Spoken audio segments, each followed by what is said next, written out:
এলাম বিরতির পর। তরুণদের দেহের মতোই বয়স্কদের দেহেও নিরাপদ মডার্নার ভ্যাকসিন। বয়স্কদের দেহে এই ভ্যাকসিন কতটা নিরাপদ সে বিষয়ে প্রাথমিক একটি গবেষণার ফলাফল প্রকাশ করা হয়েছে। সেখানে দেখা গেছে তরুণদের দেহে এই ভ্যাকসিন যতটা নিরাপদ ঠিক ততটাই নিরাপদ বয়স্কদের দেহ। নিউ ইংল্যান্ড জার্নাল অব মেডিসিনে এই গবেষণার ফলাফল প্রকাশ করা হয়েছে। সেখানে বয়স্কদের দেহে এই ভ্যাকসিন কতটা নিরাপদ সে বিষয়ে আরও বেশি পরিপূর্ণ তথ্য উঠে এসেছে। আটলান্টার ইমোরি বিশ্ববিদ্যালয়ের চিকিৎসক ইভান এন্ডারসন বলেন, বয়স্কদের সঙ্গে সঙ্গে রোগ প্রতিরোধের ক্ষমতা কমতে থাকে।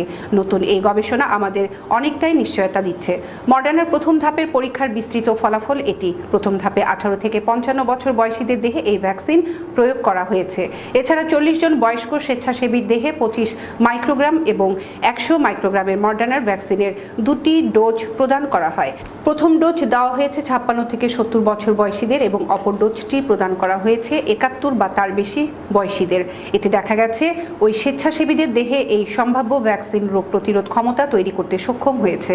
একই ধরনের প্রতিক্রিয়া দেখা গেছে 56 থেকে 70 বা তার বেশি বয়সীদের ক্ষেত্রেও।